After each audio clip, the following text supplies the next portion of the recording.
Good afternoon, all panel members and participants. A warm welcome to today's session regarding the future of transfer pricing, impact of global and domestic tax reforms hosted by Direct Tax Committee of ICAI. It is indeed a pleasure to have you all here. As we all know, transfer pricing is a cornerstone of international tax law, especially in today's interconnected global economy. With a rapid pace of global tax reforms and domestic regulatory changes, businesses are facing a landscape that is more dynamic and complex than ever. From the OECDs, that is Organization for Economic Cooperation and Development, BEPs, that is Base Erosion and Profit Sharing Initiatives, to country-specific regulations, companies are being challenged to adapt to new rules aimed at preventing tax-based erosion and ensuring fair tax practices. Our discussion today will delve into these reforms, how these reforms are shaping the future of transfer pricing, the compliance challenges companies may face, and the strategic adjustments needed to stay ahead. I look forward to a thought-provoking session with our distinguished panelists under the expert guidance of CA Heta Vasani, who will bring a wealth of knowledge and expertise to the table. It's my pleasure to introduce our esteemed speaker, CA Heta Vasani, who leads the global and India transfer pricing practice at KNAB. With over 12 years of practice, including more than a decade with Big Fours, Heta has built an impressive track record in providing advisory services on large, complex assignments for main market-listed companies. Heta Sir brings extensive expertise in setting up cross-border transfer pricing structures, implementing pricing strategies, and addressing industry-specific issues like investment structuring and intellectual property transfers, both inbound and outbound. His advisory role has extended to some of the world's leading multinationals, guiding them on transfer pricing planning strategies, documentation, and representation in litigation and appeals before tax authorities. He is also an expert in advanced pricing agreements, particularly in negotiating with tax authorities to establish mutually accepted agreements. As a regular speaker with Tax Sutra, a contributor to OECD's public consultation documents on Pillar 1 and Pillar 2, a writer for the International Tax Review, Heta Sir is a prominent voice in the transfer pricing arena. Under his leadership, KNAB India has been nominated as the Transfer Pricing Firm of the Year, while Heta himself has been recognized as the Transfer Pricing Rising Star at the 18th Annual ITR Asia Pacific Tax Rewards 2023. KNAB has also achieved the distinction of being ranked Tier 4 in the transfer pricing category for ITR World Tax 2025. Please join me in welcoming CA Heta Vasani to a virtual session. Let's give him a warm virtual round of applause as he shares his insights with us today. Thank you so much, sir. Now, I'm delighted to introduce Mr. S.P. Singh, sir, a highly respected figure in the field of taxation with a distinguished career in the Indian Revenue Service spanning over 2 decades. He has served in key roles such as Director of Income Tax in International Taxation and Commissioner of Income Tax Appeals. His extensive experience includes negotiating tax treaties with more than 30 countries and representing India in numerous international forums. In addition to his impressive tenure in IRS, SP Sir has contributed to a private sector as a leader in Deloitte India for over a decade and now serves as a senior advisor to ICAI. His expertise has been widely recognized with numerous accolades for his work in transfer pricing and international taxation. Please join me in welcoming Mr. S.P. Singh Sir to our virtual session. Now, Mr. S.P. Singh Sir will be providing an overview of our session's topic, the future of transfer pricing, impact of global and domestic tax reforms. Over to you, SP Sir. Thank you. Thank you, Akshata, and good evening to all the participants.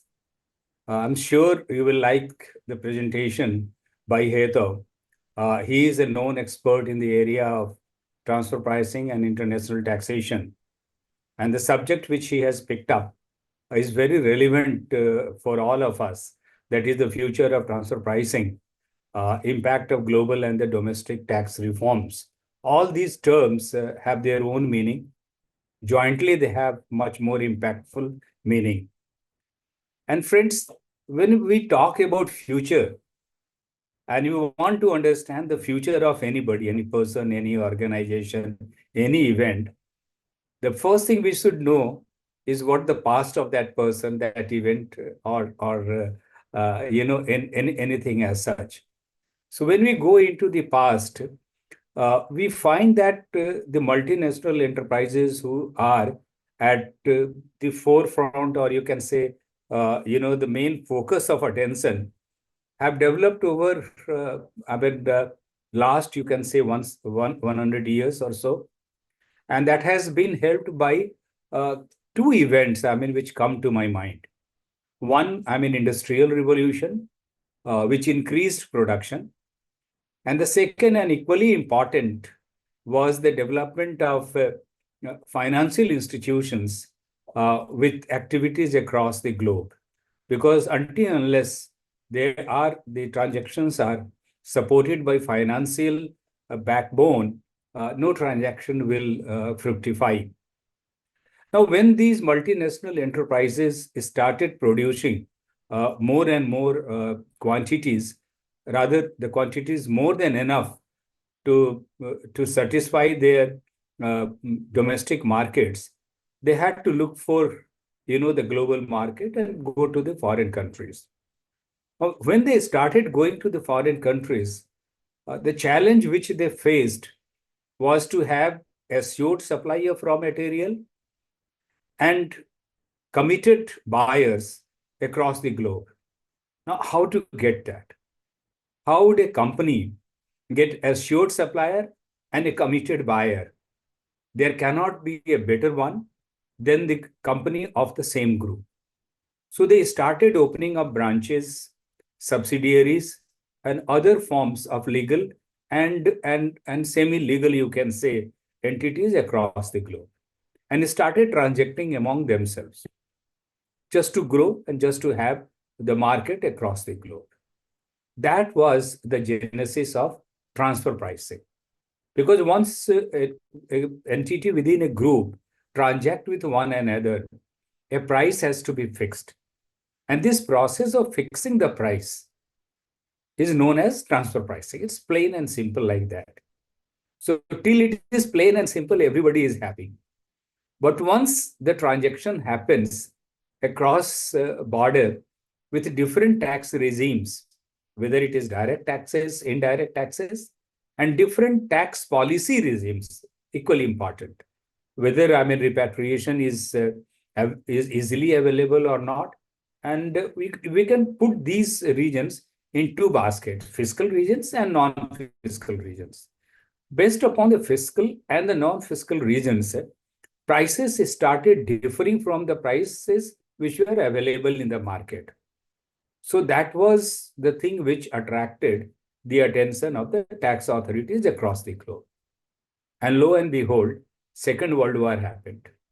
And the Second World War put stress on the resources of countries, all the major countries which were producing, as well as the countries which were markets of those products. Every country wanted to increase the resources, because the World War, whether they were directly involved or not directly involved, had hit their resources and growth prospects. So the tax policy makers started focusing on the wherewithal to increase the revenue. And they found that this is one area which had been not attracting the sufficient attention.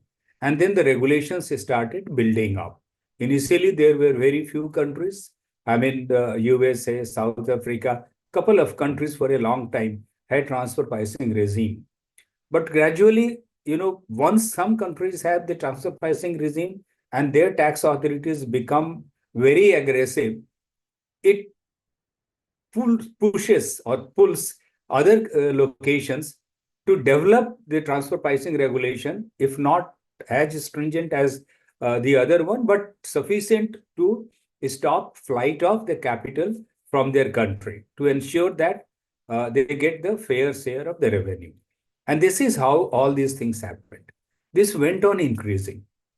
And in the recent time, the multinational organizations like G20, OECD, United Nations, all of them started focusing.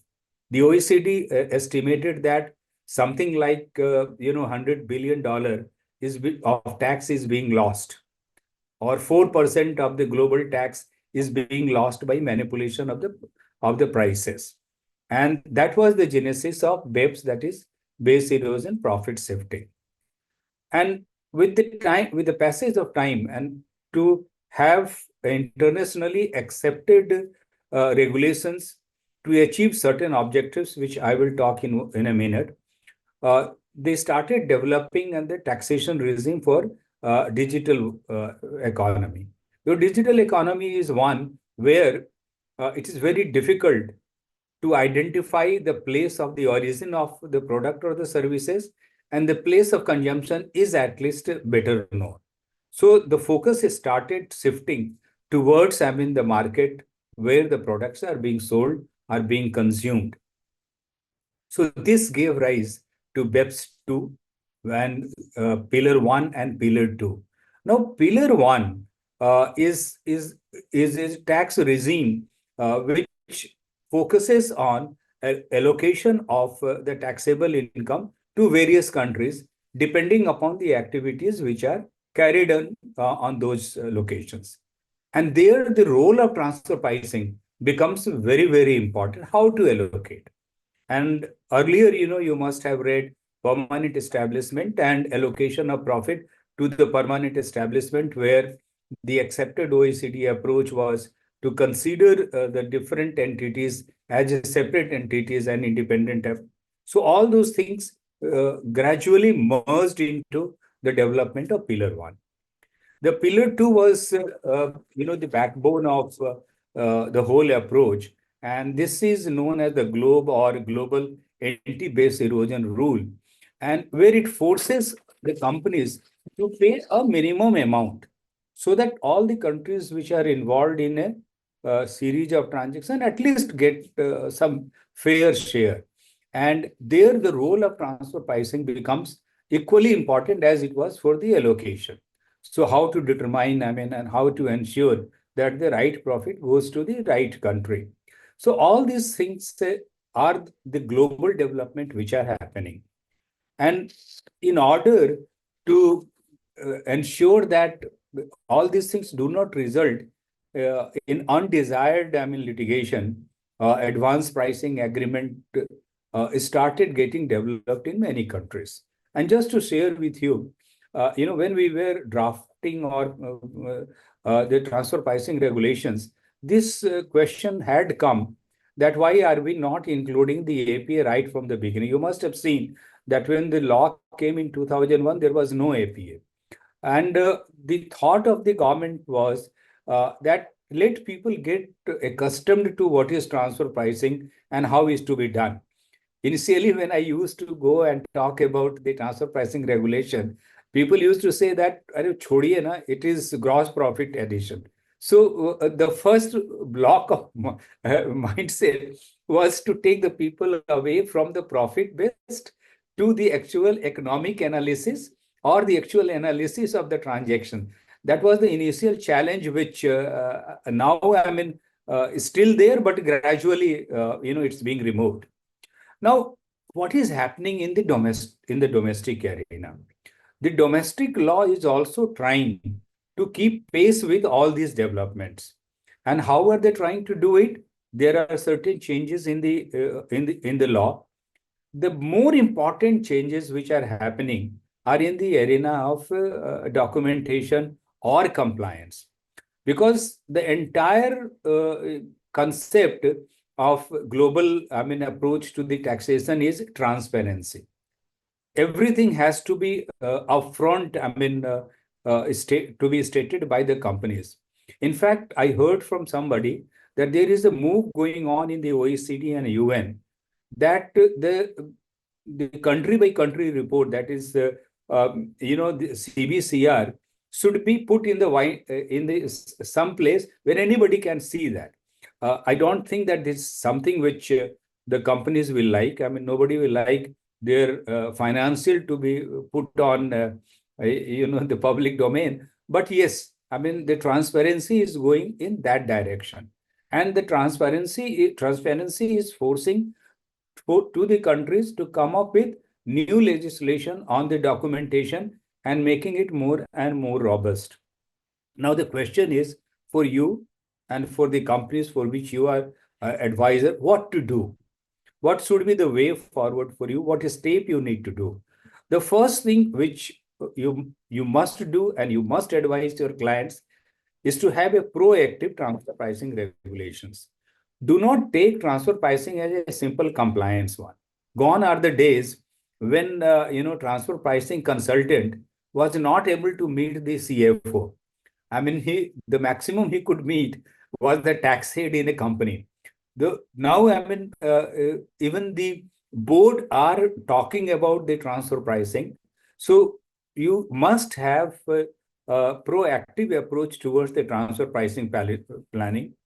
Have the robust documentation. Do not wait for the notices to come from the tax department and start preparing. Start preparing the documentation right at the time the transaction happens. Third, and equally important, is engaging with tax authorities. Do not consider them adversaries. Try to know what they would be looking in your case. I mean, if you get an opportunity to talk to the tax authorities, always start that, okay, they are also a part of my organization. I should go and, because I mean, as an ex-officer, I can say that not everybody expects anything. If you go and talk, that will be a good thing to establish a better rapport with the tax authority. Do it. They will share with you that what are the things expected by them, and you can start preparing the documentation or the planning, keeping that in mind. And last one is leverage your technology and your data maintenance system, because that is very important. Your data must be, I mean, actually, uh, I would say that complete, transparent, and do not hesitate. You should prepare a response rather than conceal anything. So that's the advice which I will give to you. And these are the things which Heto is going to cover in his talk today. You are going to be very much benefited by his talk and the moderation by Akshata. Whatever she feels like the questions which would be relevant, she will please put your question. I mean, in the slot open for that. Heto will try to address all of them. If something remains, you can write to the DTC, and we will be very happy to give you, I mean, a response. That's all from me, Akshita. Thanks a lot again for giving a nice introduction. Thank you so much, sir, for the insightful overview of the topic as well. Now, I request CA Heta Vasani, sir, to initiate with the technical session. Yeah. Thank you so much. Am I audible? Yes, yes. Yeah. Thank you. So it's very privileged, to speak on the platform where we have, passed a decade back in terms of clearing the CA exams and giving up the opportunity to, address to the wider audience, because there's the platform which gives a bread and butter. And in a way, if one would like to ask me that which decision is something which you feel that it's one of the best decision in the life, I would say that choosing the transfer pricing field, because it's relevant at that point in time and today as well. It's very relevant. So it's starting with the SP Singh sir. So under your mentorship, it's really good to speak, and you took away all the thunder from me in terms of explaining what is it, but that was very required to set the stage. So the journey of you being the IRS for some time and then with one of the big fours is something which you have the idea of a 360 degree as to what is the international tax, what is the transfer pricing. So it's always good to be unknown that you have been at that side of the table looking out for the taxpayers, whether they are genuine, whether as to what documentation they are maintaining it, and as to from the consultant's role as to you will be then kind of advising the clients that how to prepare in front of the tax officers, to now addressing the institute in terms of giving your noble cause. So thank you so much, sir, for setting the platform. And Akshata, so nice of you to give a very brief background about myself. So directly jumping to the technical session. So I think with no idea as to what would be the audience, but just gauging that it would be basic level to advanced level people. I am just kind of sharing the slide. Just let me know if it is visible.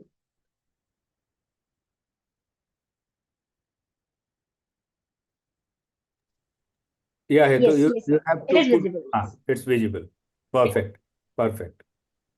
Thank you so much. So, if at all, the audience feels that I'm going too fast or I'm going too slow because I don't have an idea or don't even I have the access to see as to what number of participants or what level of participants are present in this session, it would be good to just put a small note to Akshata as to am I going too slow? And if you know, don't need any kind of a basic understanding about what is transfer pricing, I would like to skip over that because the agenda over here is not kind of a awareness session as to what is the transfer pricing law in India, as to what is a section, as to what are the rules.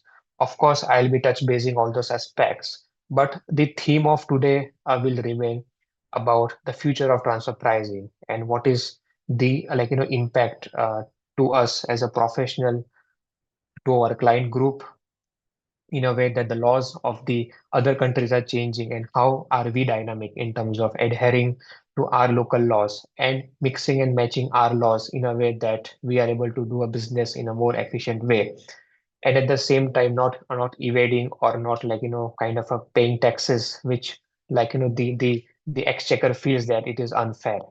So the entire session I have designed in a way that I will not only give the perspective from India, but being a global transfer pricing leader for KNEV, I would be having some of the thoughts on the real life examples of the clients of not only India, but for say US, for UK, for Singapore.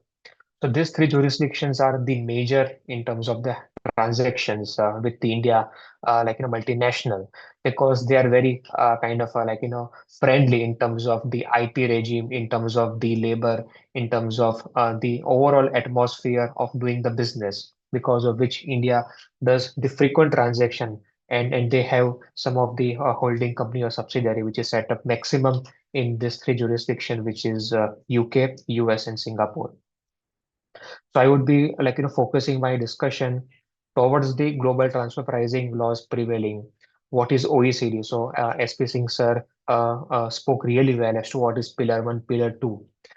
When Akshata gave a background about about how did we contributed. So we were one of the thought leaders from India to give our suggestions in terms of designing Amount B, which is a part of Pillar 1, as to what could be the India's position for Amount B and how could be we relevant in terms of putting our point forward. So we were among the thought leaders, and I'll be giving some real life examples as to this all concept is still evolving, but we should be prepared in a way because OECD Pillar 1, Pillar 2 are knocking our doors, and we cannot have any leeway of ignoring them. But we need to be aware about what is all about because the moment US implements, so everybody is waiting for the US elections to get over. And if the party which is willing to implement Pillar 1, Pillar 2 actually imposes by way of a law, then very much other countries, including India, would be willing to put Pillar 1, Pillar 2 in place because in a way, like S.V. Singh sir mentioned, that there is a global leakage of the transfer pricing taxes which are getting evaded in a way. We should put some kind of a mechanism in place which helps us to pay a fair tax of revenue for each of the jurisdiction. Yeah. So I'm just moving my slide. Yeah. So giving a macro perspective before we start into the subject of transfer pricing, as everybody is aware, and what SP Singh sir mentioned, that India is one of the leading economy and well paced, going faster in terms of the UPI payments. in terms of the technology, in terms of Ghar Wapsi, what is very prevailing nowadays. You see Economic Times, all the MNCs are having their intellectual property sitting outside, wants to come back to India, and they want to treat India as a multinational having their own intellectual property. So with this background, what really happens is India is some country which is not a third level country, but it is one of the prominent country. And in a way, we are sitting in India. And I also respect people who are attending this session even from the overseas, that India is the economy which is growing in a way, and because of which there is a lot many cross-border transactions are taking place, and that is why the transfer pricing gets kicked in if there is any intercompany transactions. So it is driven by the economy, and especially when the current government is serving their third term. And it's very, very important that India will be a multifold economy, surpassing China very shortly. And that is why we have to be playing a very good role in terms of putting the transfer pricing policy for our clients in place, that they are well placed if the situation arises. So yes, I was mentioning about the foreign direct investment inflow from different countries, especially the Mauritius, UAE, and USA, especially Mauritius when it was in a gray list for some time, but now I think it is moving out of the gray list and getting into the white list. So a lot of funding which is happening to India from these three jurisdictions. There is a heavy inflow, and because of which this intercompany transactions is subsequent of that, because it's a relationship, it's a setting up the structure, and of course, the business is something which is not restricted to the region. It's the world business. You see Ola, which is a part of the technology platform. As such, all this is kind of a Western culture which we are embedding to our day-to-day routines. So, giving a brief background about Atmanirbhar Bharat, how R&D centers in India are kind of a growing in a way that even the global companies like Unilever's, like GlaxoSmithKline, they have their R&D set up in Mumbai, in Bangalore, in a way that they have the real time research and development happening, and in a way we get a lot many boost in terms of the PhD doctors who are kind of having a good time working with this multinational sitting in India, because infrastructure is well placed. And in a way, they have these delivery centers who are working for their multinational outside of India. In a way, so the transfer pricing gets kicked in. So in a way, there are a lot many macro perspective. I don't want to spend much time, because then in that case we'll be losing out. There is a lot to say, and in idle way, it has to be a full day session if I want to cover that much in detail. But I'll just give a touch and go to the slides which I feel that is enough for the audience to gauge and grasp, so that the subsequent slides are enough for them to understand. Yes. So I'm jumping to the next slide. Yeah. So what are the measures, legislations in terms of the laws to ring fence the tax base? So SP Singh sir mentioned that every country needs to have their own fare of taxes. So the own fare of taxes can only be paid in each jurisdiction when I showcase that the revenue what is earned is something which is connected to my soil of India, right? So there are many of the regulations in form of FDI, in form of FEMA, in form of transfer pricing regulations, in form of DTAA, OECD BEPS action plan, OECD pillar 1 and pillar 2 approaches. So all these kind of the protocols are put into place. So now a CFO of a company is not only required to have a basic knowledge of transfer pricing, but also some advanced level of macro aspect as to what is going on and how they can ring fence their company with the tax structure, so that it shouldn't happen that, oh, okay, I'm doing a business but I'm not adhering to the tax structure, in a way that there is a lot of tax leakage for the company. And in a way, what really happens is even the government would not like to give up their fair of share of tax. So it's always a kind of tug of war in terms of the revenue department to impose as much tax as possible vis-a-vis the taxpayers who wants to minimize their tax outflow. So in a way, the local laws, which is in conjunction with the international laws, are put into place, and the CFOs and we as a transfer pricing or the chartered accountant, professional, should be aware of the laws, which we need to ask the client to abide by, in a way that they don't kind of trap into a situation when there is an impact of the image of the company, because once you have a headlines of your company going on that we have not adhered to the transfer pricing rules, or we are in a way caught under the general anti-avoidance rules.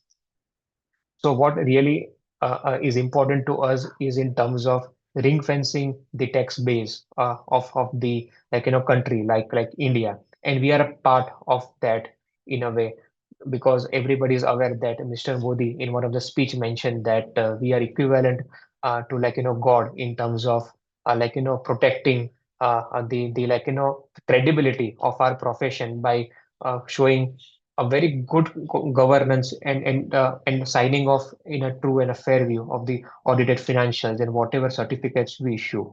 So in a way, we at the time of consulting to the client should at all in all circumstances not think of even giving any such advices which will impact our mother soil India.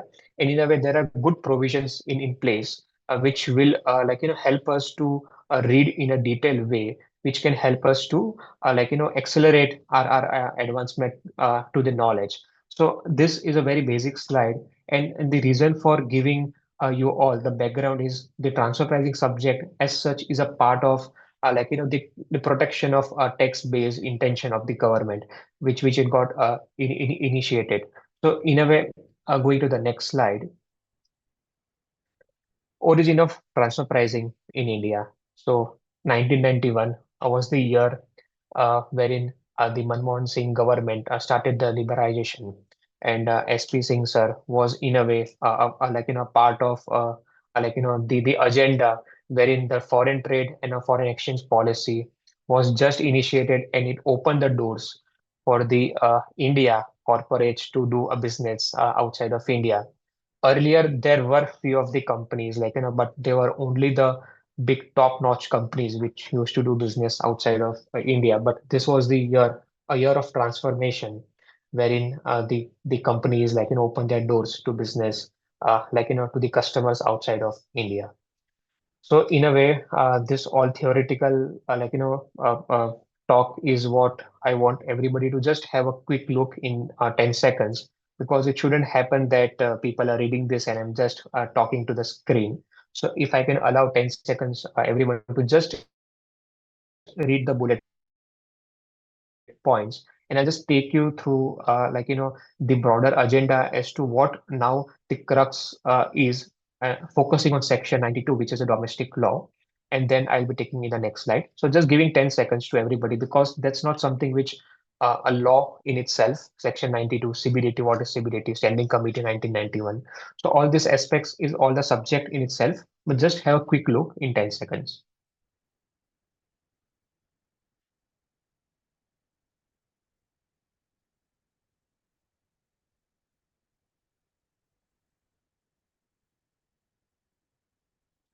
So moving to the next slide is now what is the crux of a transfer pricing, which appears to be a bread and butter for many of the participants, because we have some of the expertise in transfer pricing, and in a way, we are heading for the transfer pricing season, which is due on 31st of October. So many people who are online would be just kind of waiting for the session to get over so that they can get back to their client work. And many of them couldn't join because they would be hearing out to the recorded session at later point in time whenever available.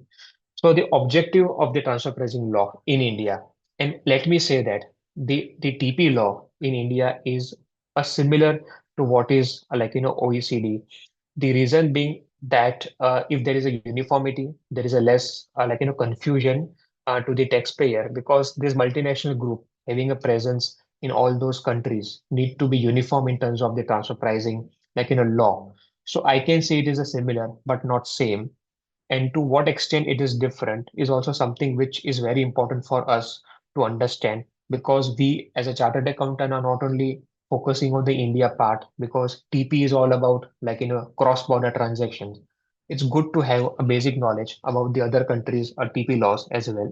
I'll just put a very good kind of a 10 minutes for that as to what are the TP laws of other country at the end of the session, because that may help a lot in terms of you guys to have an edge against the other practitioners. So unlike in India, other countries, it is not required to be a chartered accountant to be a transfer pricing professional. Even if one is a doctorate in economics, can also practice as a transfer pricing consultant. And in a way, in India, we have linked a tax with a transfer pricing. But in other countries, if we just ask the consultant as to what is the impact in terms of tax, if we don't adhere to the transfer pricing laws, they don't have an answer to that. So in a way, we are accountant plus a finance plus a tax and a transfer pricing specialist. So in a way, it's good to know about the TP laws of not only India, but about the other countries. And to give a gist as to transfer pricing in India is the combination of three, four things. One is the pure compliances, which sir mentioned that people have thought in a way that TP is just the compliance, but it's not that way. It's the part of the planning. So it's a four-time opportunity that a taxpayer gets in a year if there is any transfer pricing dispute which has happened or which is about to happen, and how they can reconcile. One, at the time of a planning phase, as to my transaction has not started, but I'm about to start. Is my TP policy in place? If the answer is no, better we have in place. Second, during the transaction which is happening. So if I have started my transaction, say in the month of April, and now I'm sitting in the month of September, we have a good time to do a true up, true down, so that from April to September, whatever is the adjustment required, I do it within the year itself. Third, when the year has ended, like everybody is aware that the client comes to us that saying that the year has ended, I have not adhered to TP, but I want to adhere to TP. So we advise them in terms of doing the adjustments in a way that there at least effects are given before the books are closed. And fourth, of course, when the books are also closed, but we are on the verge of filing the income tax return, at that time we come to know that it is not at arm's length. Now what should we do? So there we perform some of the primary adjustments. We be fair in terms of paying the taxes on that, though it is not reflected in the books of accounts, which is absolutely fine. So by knowing a transfer pricing regulations, one can have an opportunity to talk to the taxpayer as to are we adhering or are we not passing on with this four lifeline which everybody gets during the year to adhere to the their transfer pricing law. So, taking it to the fifth bullet directly as to what is a local file, what is a master file, what is a country by country reporting. Like Sir mentioned, that country by country reporting is something which one should publish on their website in a way that there is a transparency. And I very much agree to that. And in a way, Tatas have already started to put the tax transparency report on their portal itself to showcase to the community that they are very much adhering to the transfer pricing and to the tax rules of not only India but across the world. And it's by the way the group tax policy which is kept. So it's available for free for everybody to just go there and check as to what is their transparency in terms of paying the taxes. So country by country reporting is something which I'll come and explain in a detailed slide later on. So these are the laws of transfer pricing in India, starting from local file, master file, country by country reporting to kind of a mechanism of a DRP of APA. So that is what something which even Sir mentioned that APA came in later point in time in 2012, but the transfer pricing was started already in 2001. So in a way, it has to be something which somebody needs a time to absorb, because transfer pricing laws were in a very nascent stage in 2001. And there were few tax officers who used to just to do a blind adjustment because even they were not aware about what is transfer pricing. Obviously, India is had followed the transfer pricing of years after, or maybe decades after US has followed. But in a way, we were also not that late. But now, if we are sitting in 2024, we are almost like 24 years from the day it was implemented. And in a way, we are now in an advanced stage of a transfer pricing, and you could see the excellent questions what is raised by the officers, and the length of notice what we are getting it from the officers are also very relevant in terms of the questions. So yes, we are in a now advanced stage of a transfer pricing, and DRP is a route which is a fast track to the tribunal because it's quasi judicial.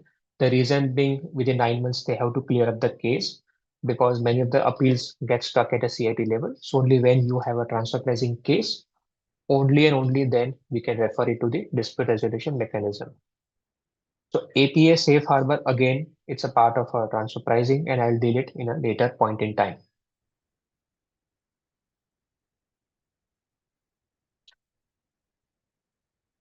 So I'm just skipping the slides of DTAA BEPS action plans. The reason being, I have something very interesting to cover in a later point in time. Yeah. So jumping to OECD Pillar 1, Pillar 2, what Sir mentioned at the start of the call was something which is very relevant nowadays.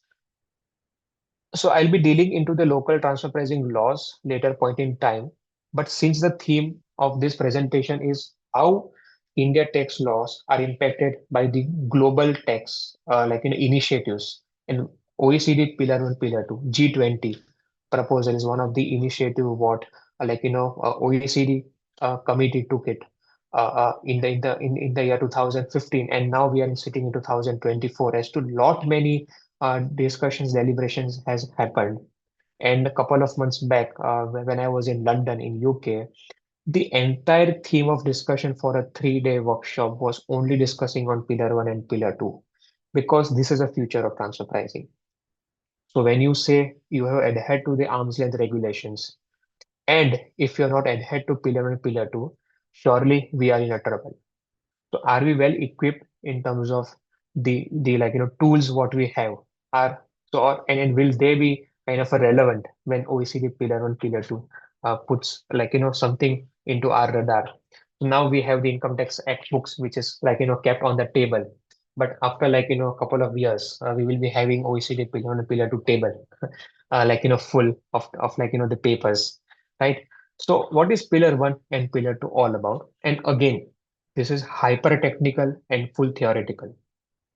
Since the agenda is not only to discuss on the global impact, but also on the domestic transfer pricing law, but giving a flavor of Pillar 1, Pillar 2 will help you to be aware as to what is happening at the OECD level. And if your client falls within the threshold, it's good to make them aware as to what is Pillar 1, Pillar 2 all about, and how we as a consultant can help them to take their planning of a tax in a way that they are quite ring fenced in future.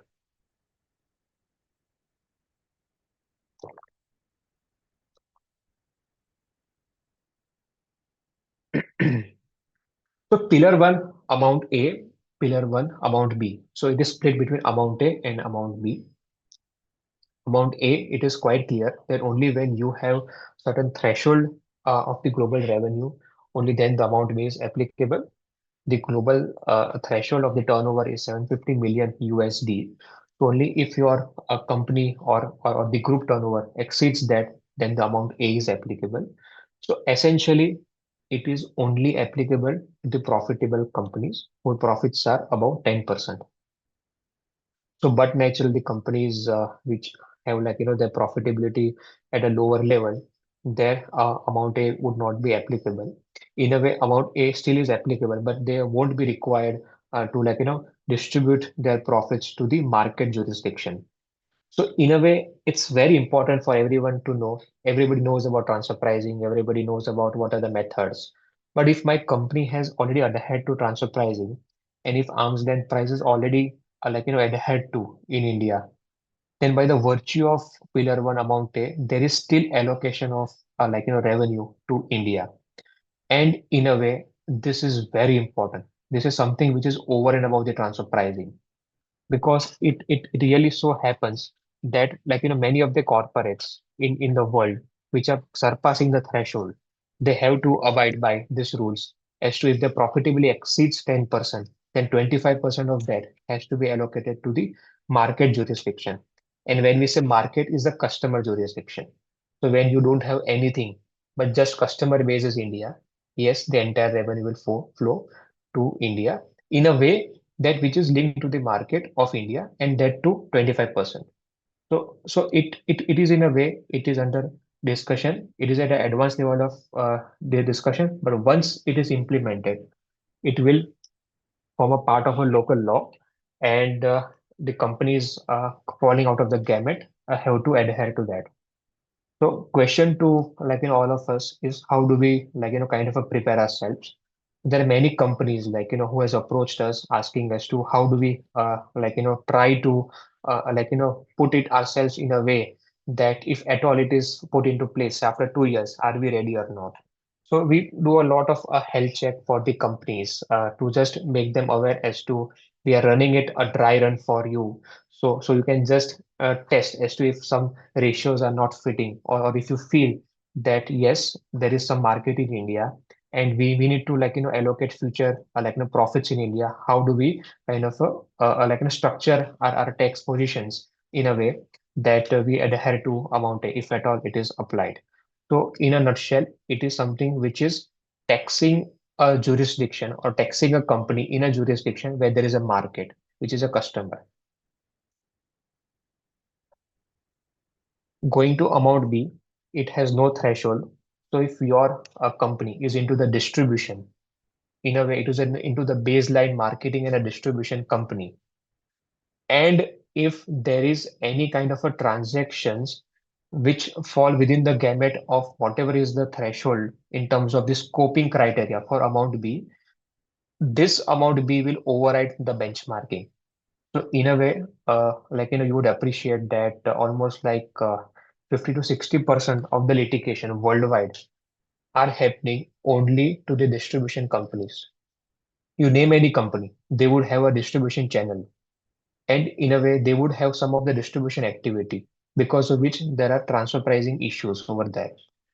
So the OECD had a committee formed to just address this issue. At if there is a company falling within the scoping criteria.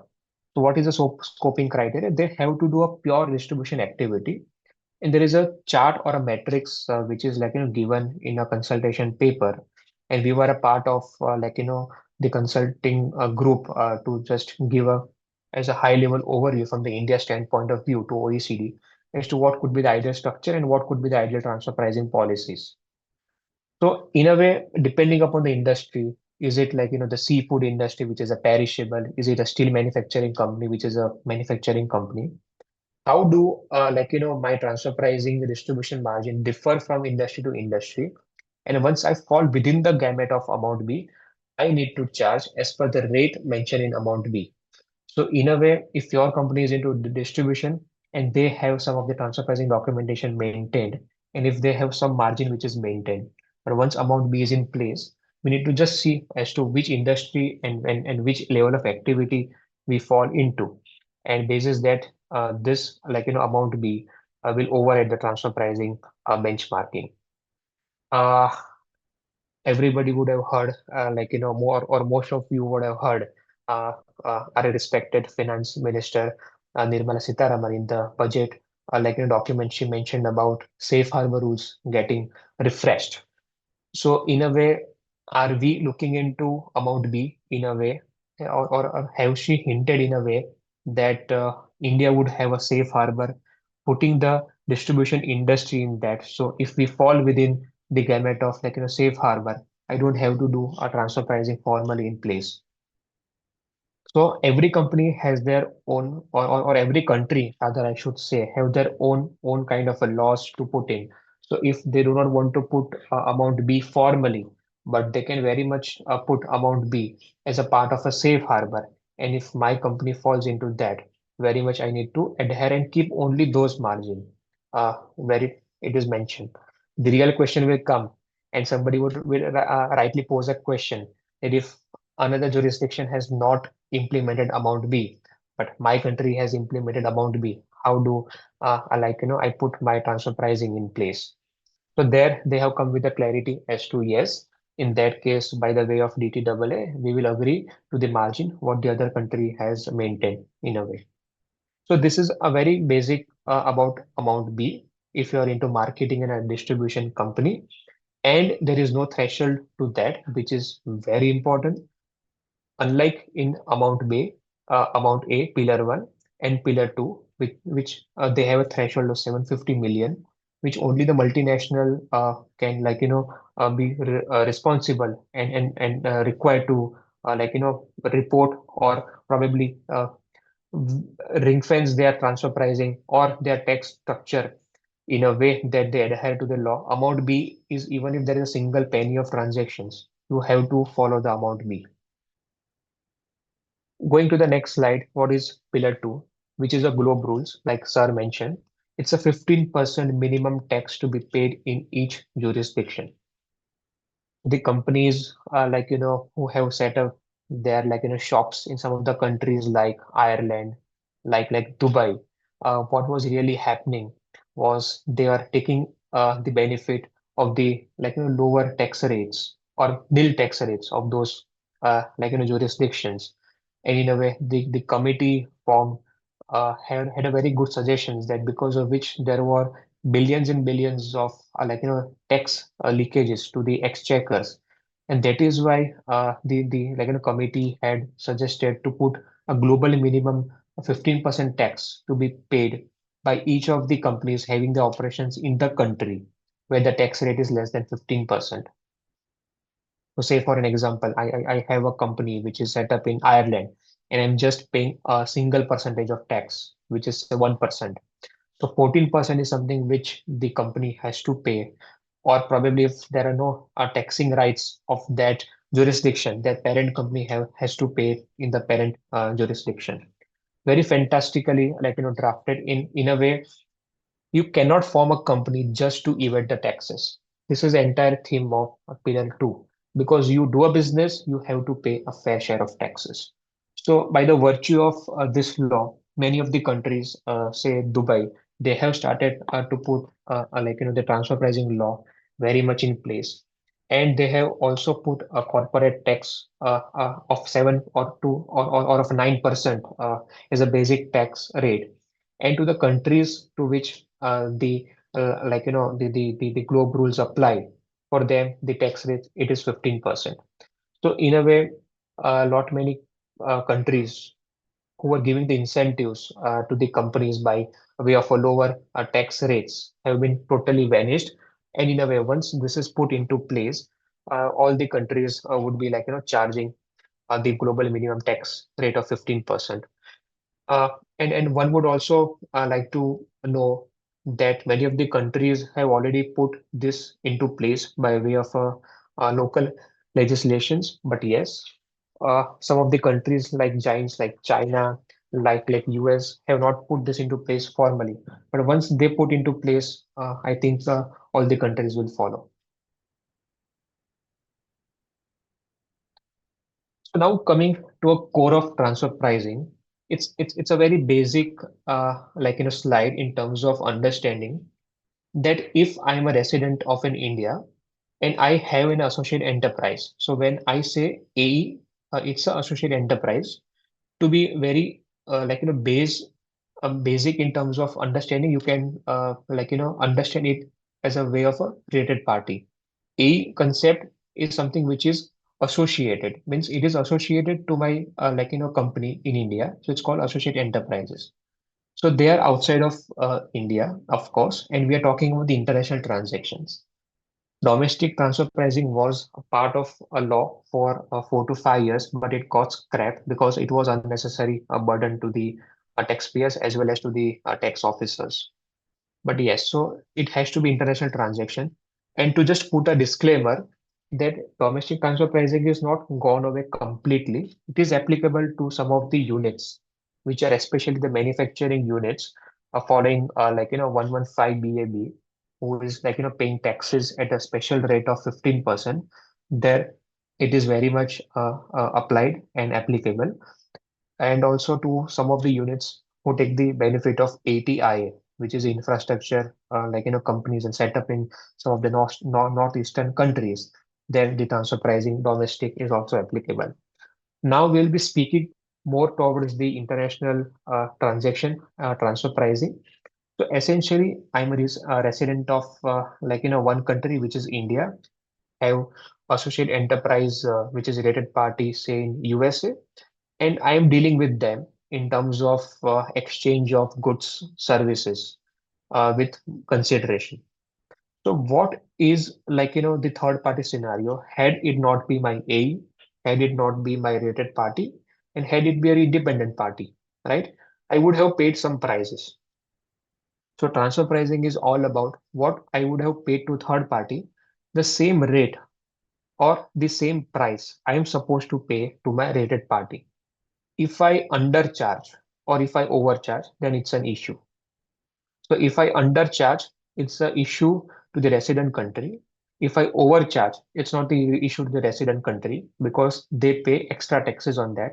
But then the flip side is that the A jurisdiction, which is say USA, will have a problem because undercharging is from India perspective and overcharging would be from the US perspective, right? So in a way, in a nutshell, transfer pricing is all about if I need to carry out any transaction, it has to adhere to the arm's length price.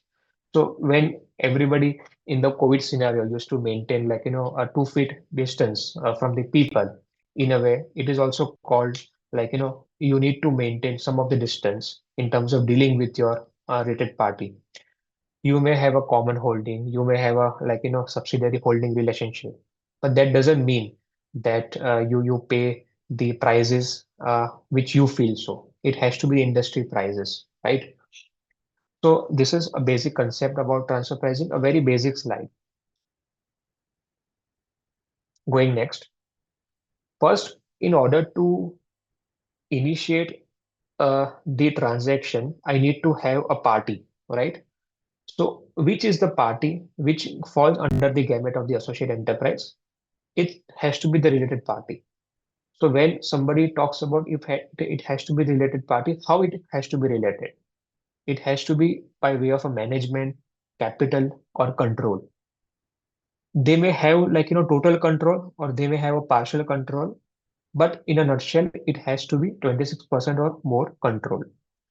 So there are two type of criteria. One is a principal criteria, which is a mandatory, and second is a deemed relationship. So one can ask that is it or condition or an and condition? The answer is it is an and condition. Once you follow into the or once you follow or once you fall in the principal criteria, then in other case you need to also fall in the another criteria. So if you fall in first criteria, straight TP is applicable. If you fall in a deemed relationship criteria, but you don't follow under the principal criteria, then one may say that there is no relationship and hence TP is not applicable to us. So one classic example, if you can just see in the slide, uh, um, sixth bullet, more than 90% of the purchases from other enterprise and such enterprise influences the price of the other conditions. So you may have a case where 90% of your raw materials are being produced or are being taken from one party. So in a way, I'm totally dependent. Okay. But do I have a management participation in that company or by a way of anything, maybe by a way of directly, indirectly, by way of a capital, by way of taking a board decisions. If not, then just because 90% I fall into, it doesn't mean that the transfer pricing law is or the associate enterprise relationship is built up. So in a way, this is a joint condition. So it's 13 conditions which one needs to see into to fall within the gamut of associate enterprises. It's very technical, and to the people who are the audience and who deal with this day to day, uh, we will appreciate that these conditions are something which is the starting point of a transfer pricing professional to just initiate the assignment as to first whether I have a relationship or not, and then comes the transactions, and then comes to benchmark it. Okay, so now moving to the next slide is international transaction.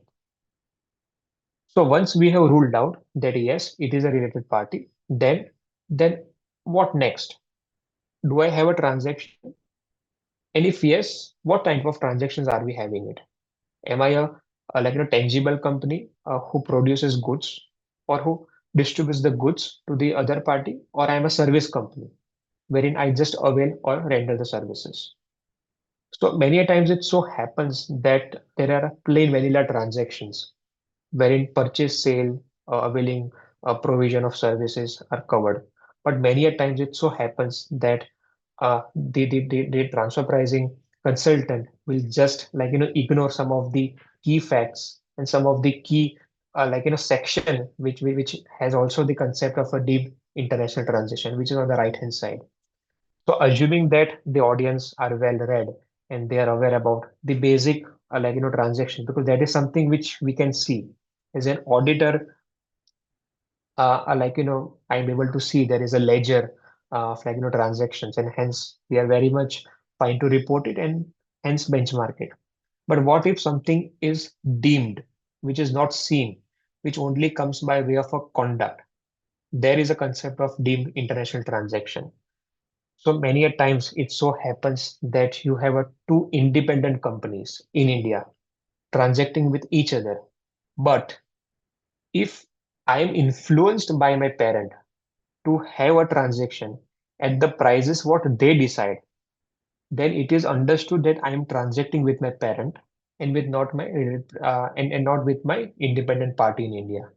So there many a times we as a consultant makes a mistake as to the moment we understand that hey, this is not a related party, no analysis is required.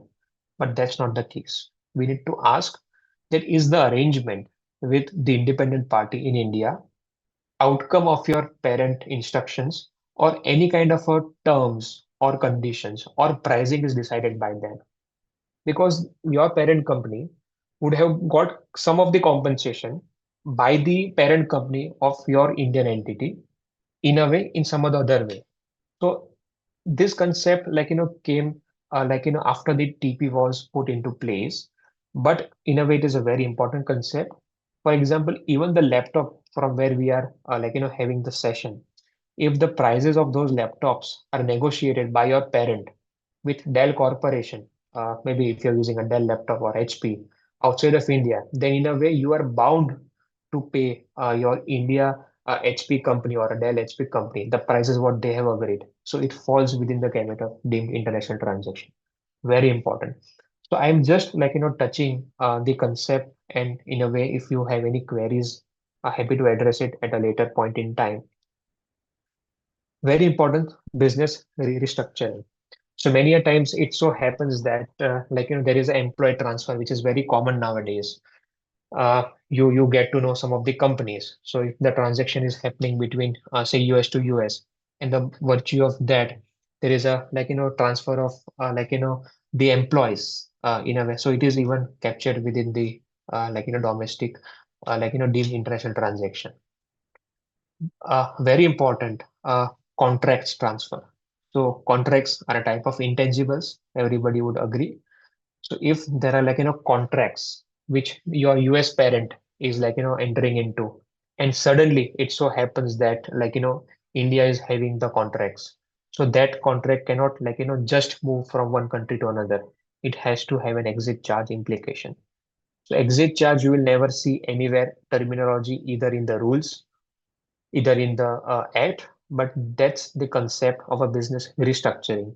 Whenever you move any of intangibles at free of cost, the country will not let it go, and the exit charge is applicable for that. Exit charge is nothing but a capital gains tax, and in a way, it is structured in a way that it will not come out anywhere in the financial statements, that is only when we interview the taxpayers, we come to know that there may be implications of that. I can just help you with the classic example of one of the live cases of a client wherein they tried to move their contract, say outside of India. So in a way, till the time they started, the company and the date when we were talking, many of the contracts they entered into with the India company. So India company was having all the intellectual property in terms of the contracts, and suddenly there was some restructuring which took place. By the virtue of that, the contracts has to move outside of India. So in those contexts, the Indian tax authorities would very much like to see as to whether the contracts have been moved, by paying exit charge or not. So what generally we do, we take a help of some of the valuation experts to understand as to what is the valuation tagged to this contract. And if say the valuation to that contract is say tagged to X, then the Indian company is required to have that X amount paid to the transferee to which I'm transferring the contracts. So when I'm the transferer is required to charge the X amount to transferee. And the moment that amount is being able to collect, so probably there are FEMA implications, there are GST implications over there as well.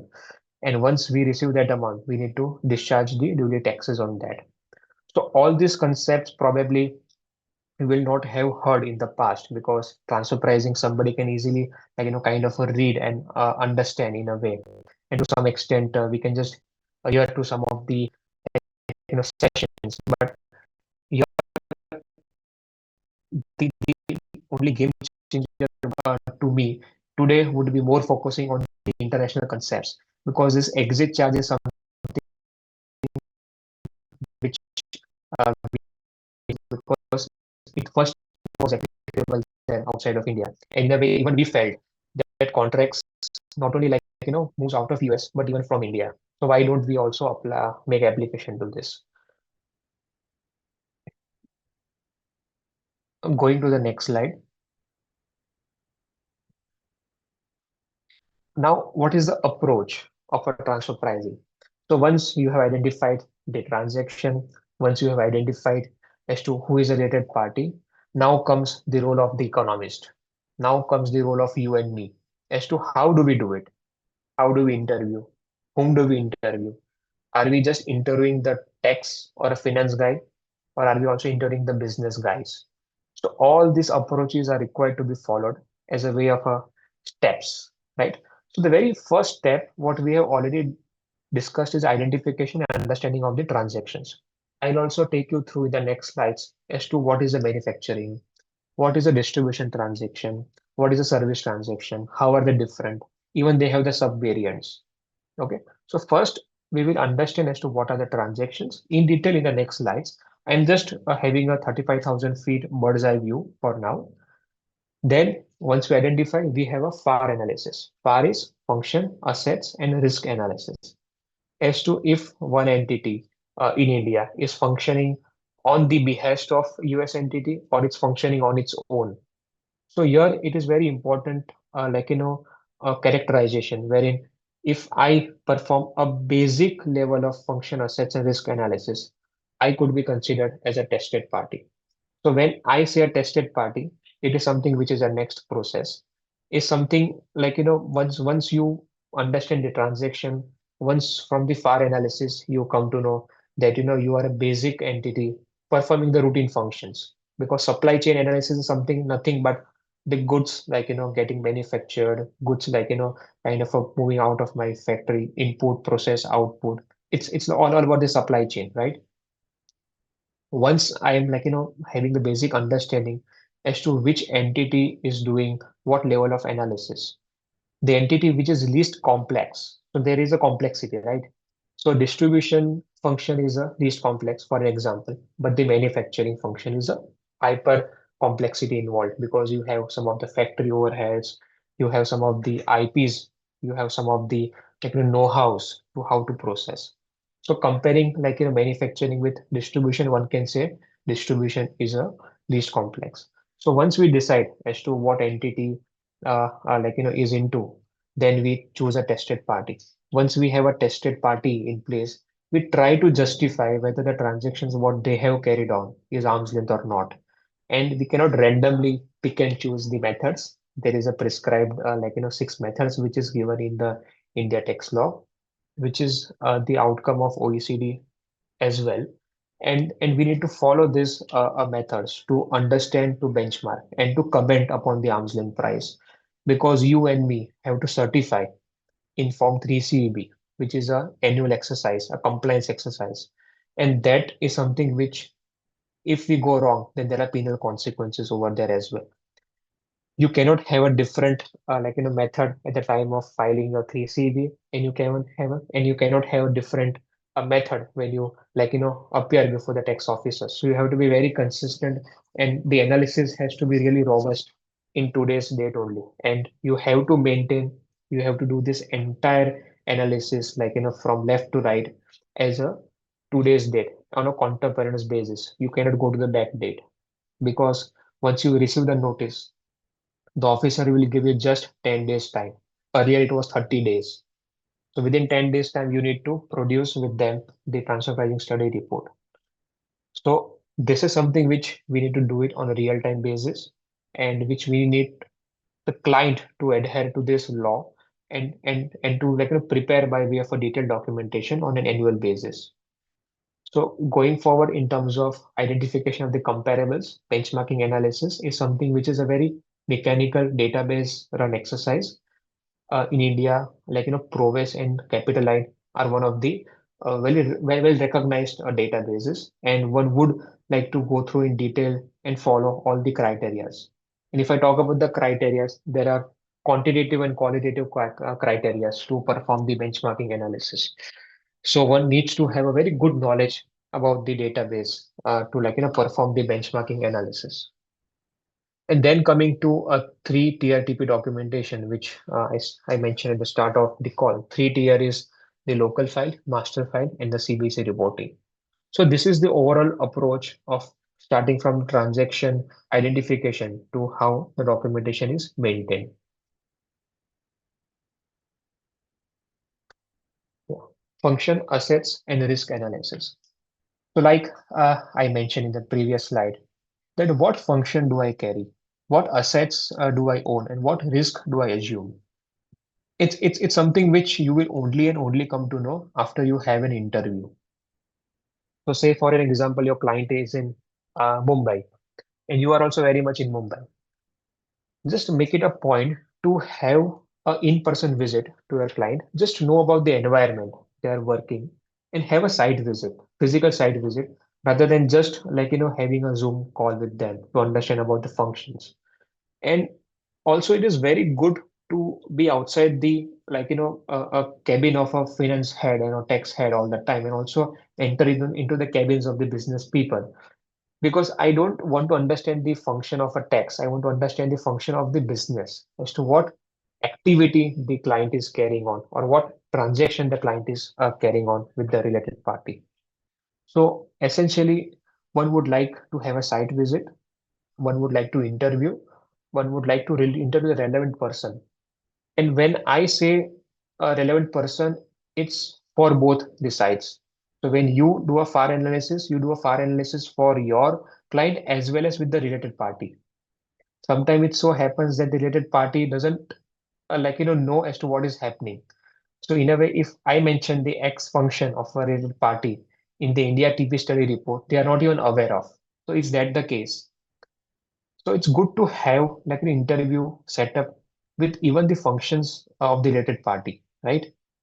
And if that's not the a real life possibility, because they may run into a different time zone, we can also try to put down the function assets and risk of the related party and give it to them for their confirmation as to do they have any inputs in terms of whatever far we have captured in the document. So yes, FAR analysis will very much document the level of activities which is performed by both the entities. And when we say functions, so is it something which they carry on contractually, or by way of a conduct. So one may say that, hey, I'm doing XYZ activity, right? But if you see the agreement, we can see that they're just doing the ABC activity. So this ABC is not marrying or not matching with XYZ. So what are we really doing it? The contract is not matching with the conduct. The legal document is not matching. It's something which is a red flag, right? So in one of the examples, I can just give a quick in terms of the R&D activity which was being done by one of the India corporates. They just mentioned that we carry out the contract R&D and not the actual R&D. And when the officer called upon for the the patent legal document, and there it was revealed that the scientist name which was coming out were all Indians. So is the legal document actually matching with what interviews you carry out? So these are the sources of information. So for some time, we need to step into the shoes of the business and ask the questions which are relevant to them. Who undertakes the negotiation? If we take under the negotiations, then it is something which is a very critical activity. It's a complex activity. So some of the aspects we need to ask is whether they do the pricing, they do the negotiation. In the moment we come to know gradually during the questions that one activity or one level of function carried out by a particular company is of a more complex, then in that case we tend to not choose that company as a related party. So the FAR is more tainted or more biased towards choosing which entity should I select as a related party in terms of the tested party. So which entity I should select as a tested party, something which I can only know from the FAR analysis, right? So importance of FAR is very much, and it's the heart of the TP report. You cannot have a TP report without the correct FAR. And when I say FAR, it is not something which is kind of a 3-4 years exercise. It is something which annual exercise, right? I need to have a FAR recorded for 1 year, and thereon I can have a kind of a carry forward FAR in a way, which is more towards the variation of the FAR what we have carried out in the first year. But we cannot just have a function assets and risk analysis interview done first year, and then we keep on going with an assumption that there is no change in FAR. Nowadays, the businesses are going online, right? So are we capturing that fact in the TP report or not? So essentially, in a nutshell, FAR analysis is very important part of a TP report. It's a heart of TP report. And the moment I start feeling that yes, FAR is something which is being carried out heavily by one entity. So that entity is not tested for the purposes of the further analysis because that's the complex entity, right? The entity which has the lower functions, which has the lower asset base, and which undertakes the lower risk could be accepted as a tested party. So once I come to know that entity A is a tested party, how do I characterize it? Is it a manufacturing, and is it a toll manufacturing or a contract manufacturing or a license manufacturing? Is it a distributor? If it is a distributor, then is it a LRD? So what is LRD? LRD is a low risk distributor. I undertake a distribution function but carry on a very low risk. What is a full-fledged distributor? I carry on all the risk, end-to-end risk. What is a service? So service also, there are entrepreneurial service, captive service, and a contractual service. So in a way, depending upon the industry, depending upon the entity characterization, I'll be able to judge whether I could be considered as a tested party or not. So going further and explaining each of the each of the functions within the manufacturing. So I'll not take much time because it's something which I'll be able to just explain in a minute. So full-fledged manufacturing and a licensed manufacturer, you will see just the first line and the last line. There is a variation. So full-fledged will own the technology, wherein in a license, kind of a manufacturing, my technology is with sitting with some of the other related party. And in the same way, the R&D, research and development activity in a full-fledged, I carry on my own. In compared to license manufacturing, I do outsource the R&D to some of the related party. So in a way, a thin line of difference between full-fledged and license. If I'm a full-fledged manufacturing, I cannot select the client as a tested party because it's a least, it's not the list, it's a complex, kind of a function. And they are characterized as a heavy, far performer, means they carry on the full activities. You can just see the level of activities. They own the material, they manufacture themselves, they do their marketing themselves, they do a sales and distribution themselves, they carry all the world's risk, right? So the moment we try to be very tainted that it's a full-fledged, then we don't select them as a tested party and we select the the other party as a tested party. Coming to the license manufacturing, it's a variation of full-fledged manufacturer in a way. Now moving to a contract manufacturing. So when you see the level of function, first full-fledged does the highest level of function compared to license manufacturing. Two level of functions are lesser than the full-fledged manufacturing. Contract manufacturing is something which I just work upon the blueprint what is given by my parent company. So I am merely a executor. I do have a materials or I can procure it myself, because if I am into manufacturing activity, it's good that I do a procurement on myself, because I do have a very good understanding about the buying rates of the materials. But everything is being taken care by my parent company in terms of how do I process it, what do I process it, what is the shape and form of the product. Classic example is Nike. So you would go to the store and you would see that, hey, Nike is something which is a very good brand. They would be having a very good manufacturing unit, but that's not the case. You can just see the balance sheet of Nike. You will come to know that they entirely get it performed from a third party contract manufacturers. So in a way, they own that quality, they own that process, but they don't have their own manufacturing facility. So if I am the contract manufacturing, so when I say I, it is a client. When the client is a contract manufacturer, then it is one of the classic example of performing some routine functions of a manufacturing and can be selected as a tested party. Now coming to toll manufacturing. So toll manufacturing is a variant of contract manufacturing, performing the least complex functions compared to all the manufacturers. And in a way, I don't even have the raw material, even that is supplied by my parent company. My only and only job is to process the goods what is given to me.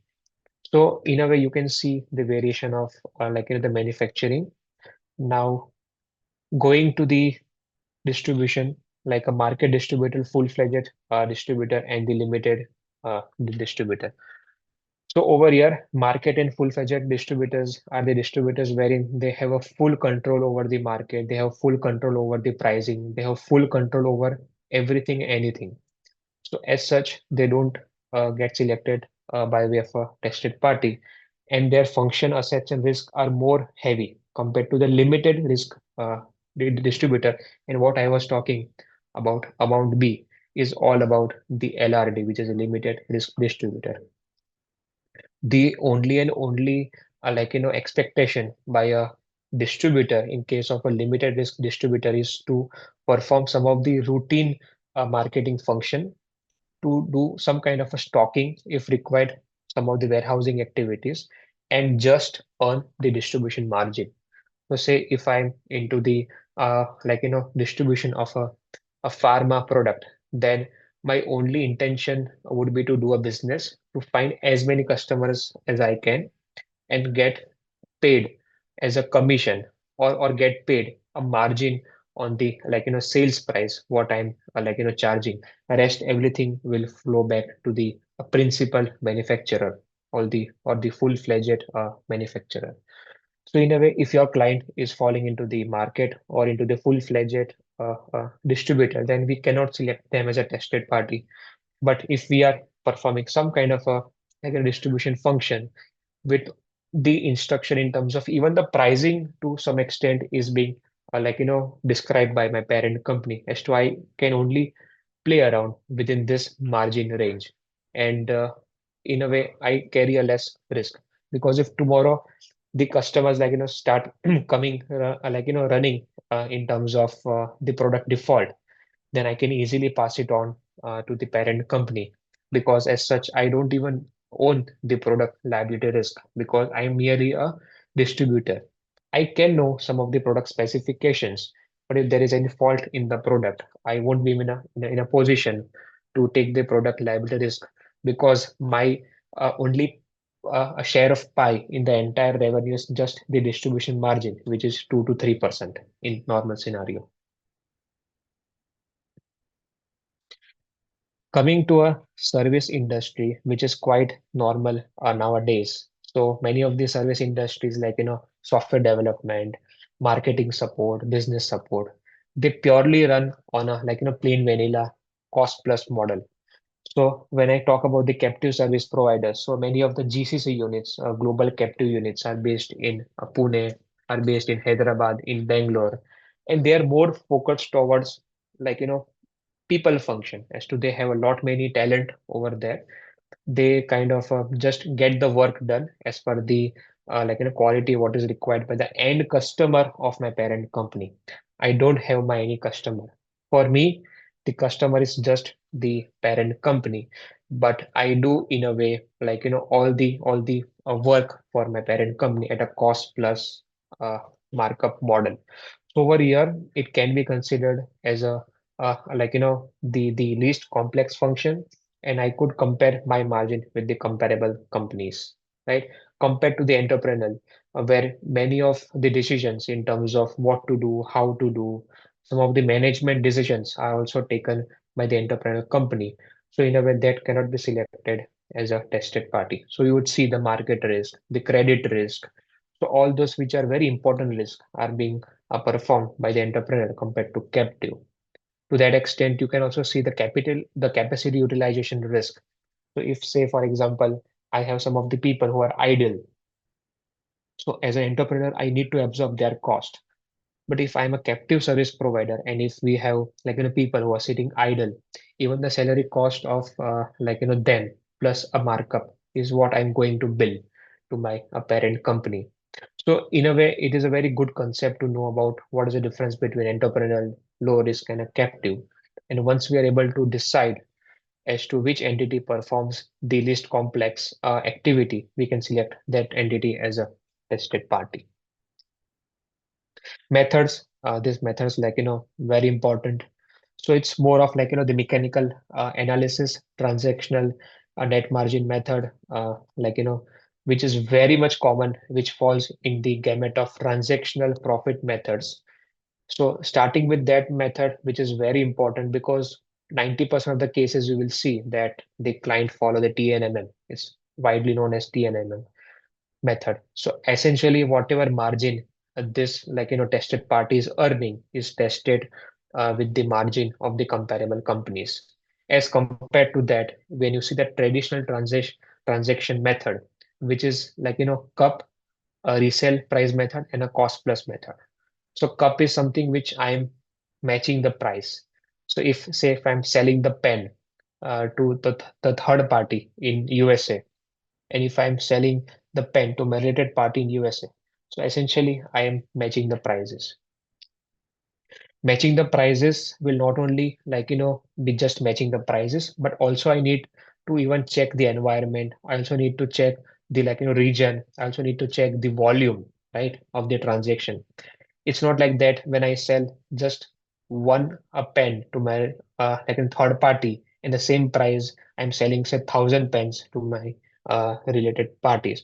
So in a way, cup requires a stringent comparison, and it's an apple to apple comparison.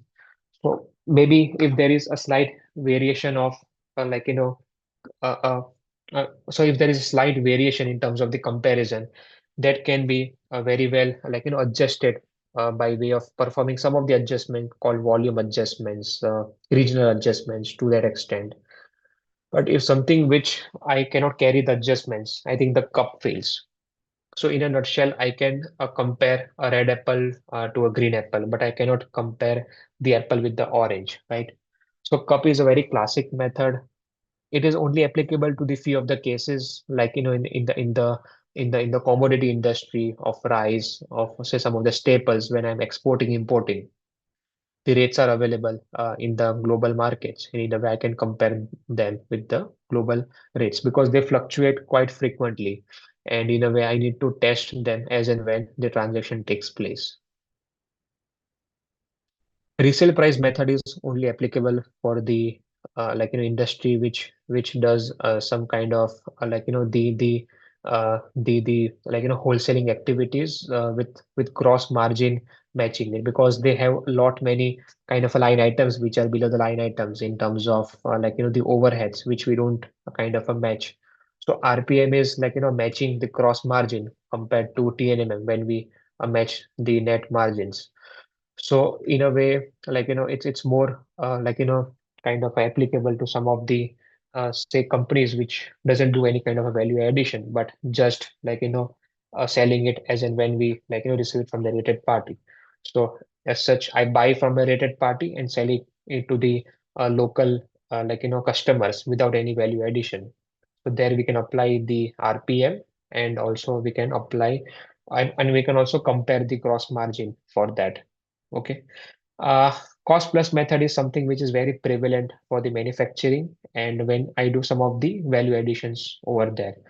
So that is also applicable to some of the companies, because the reason that we don't know about the cost plus of the comparable scenario, because there I don't have access to the internal documentation as to what is the cost plus for the third party. So many a times the method which we want to apply, but we cannot apply because we don't have the access to the third party uh, uh, agreements. That is why the cost plus method sometimes may be applicable, but then it fails because the want of the data. Profit split method is very much now picking up, because we do have a kind of the IP which is shared, because I won't say, for example, the intellectual property right in terms of the platform, but some of my related parties owning some of the intangibles in form of the marketing, right? So we kind of share the IP. So in a way, even we are required to share the profits, or we are required to share the revenue out of that. So this is something which is splitting up the profits between the entities depending upon what level of functions we carry out. Other method is a residual method. So when I don't fall into any of the five methods, I can take a shelter of other methods. So basically, they are the external quotations what I get from the third party when I'm into the niche business wherein I cannot justify my arm's length using any of the five methods. I think we just have a 25 minutes, and I really don't know whether I should continue, or we should just take some of the questions, because next is all about compliances and documentation, which everybody is mostly aware about. So I think I just pause here and like you know draw the light towards the panel as to do we have any questions to address the audience, or we can just continue with the compliances and documentations.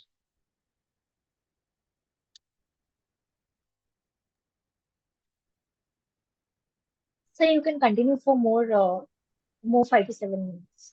So All right. All right. Thank you, Akshata.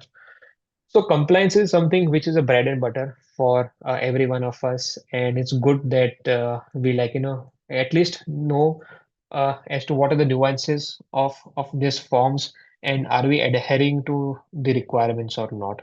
So Form 3CV is the annual compliances which only a chartered accountant registered under an institute and holding a COP can certify it. It's thus the summary of the transactions mentioning about the amount, method, etc. But the backup of that, Form 3CV is the local file, wherein I actually talk about what is the client all about, what is the industry overview, what is the FAR analysis I have carried out, what is my understanding from the client, what is the most appropriate method, what is a tested party, what is the profit level indicator, what is the benchmarking analysis I have performed. So the TP documentation is incomplete without putting the local file in place. And unlike in say other countries, India has the Form 3CB to be uploaded on the income tax portal, which is none of the kind of a countries follow this, because once you mention some of the amount and the method in Form 3CB, in a way you have taken an oath. A chartered accountant also has certified that I have seen the transfer pricing documentation, which is local file, and basis that I'm certifying Form 3CB. So the sequence goes, first I prepare the local file, which is a transfer pricing study report, and only then I certify the Form 3CEV. And if we go the reverse way, then it's kind of an issue or a challenge that or the consequences what one needs to face. Master file only applicable when the group turnover is 500 crores and the intercompany transaction with India is 50 crores. So this is an end condition.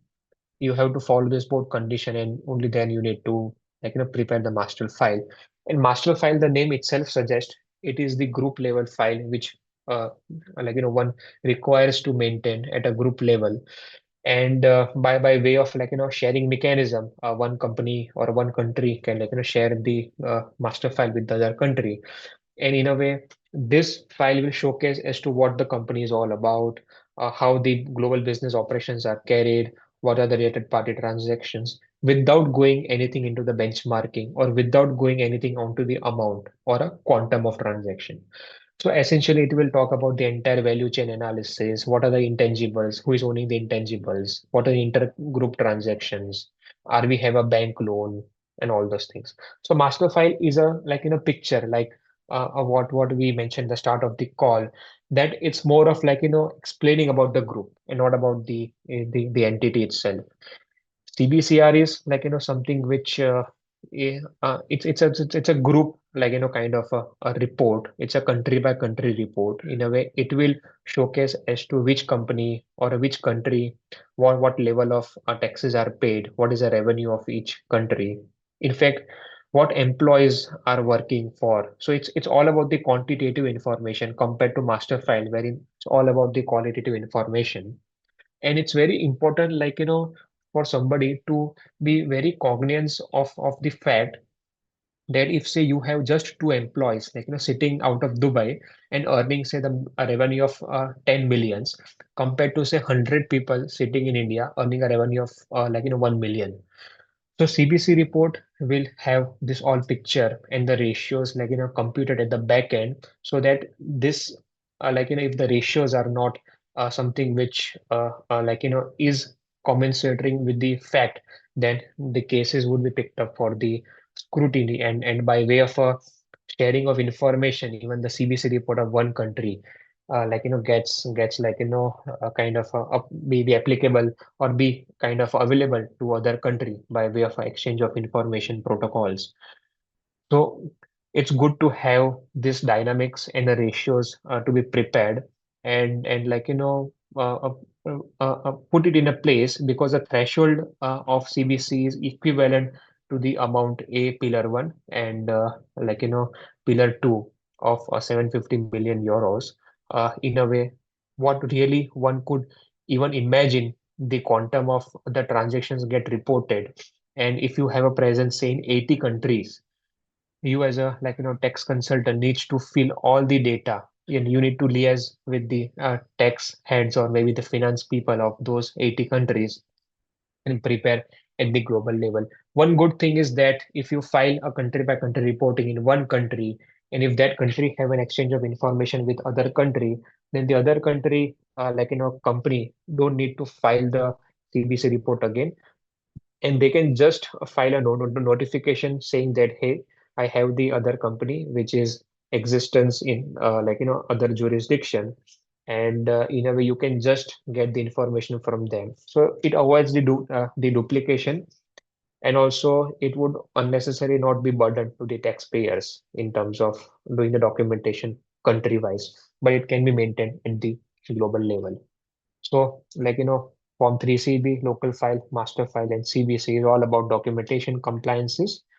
And in a way, if we have this maintained and it is required to be maintained on a contemporaneous basis, it will be a good defense at the time of litigation.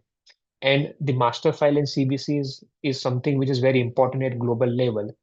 So if you have a litigation at any country level, this master file in CBC, we have a consistent, kind of approach in terms of whatever the transactions, however it reported.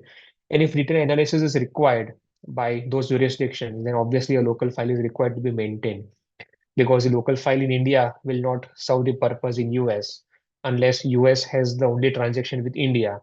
Then it can have the common kind of a TP study report. But if US has a transaction, say with European countries, it will not be reflected in the India local file, and hence a local file is to be maintained for each jurisdiction.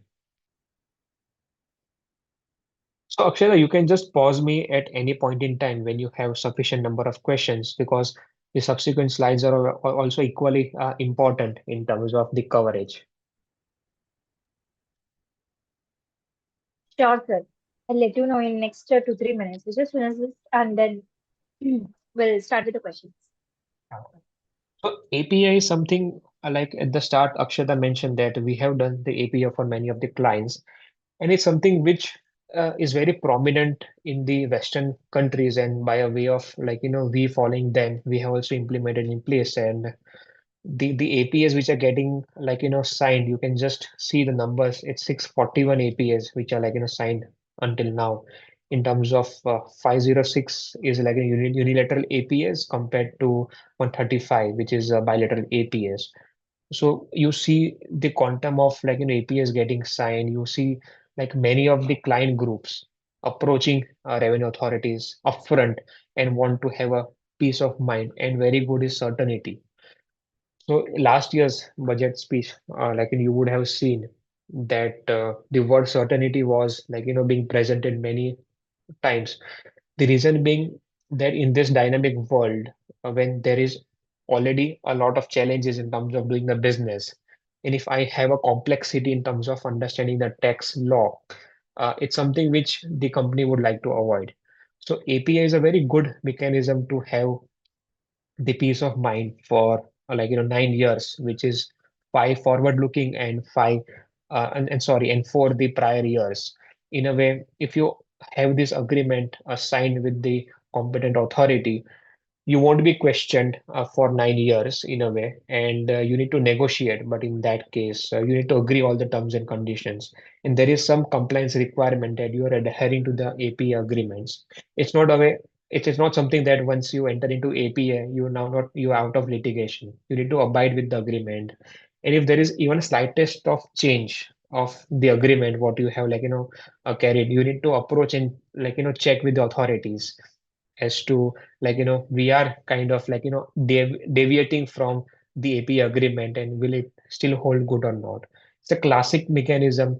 One out of five out of one client does choose this APA landscape, and it's one of the prominent in the Western culture. And many a times it so happens that we are able to focus on the business once you have a peace of mind in terms of the tax certainty.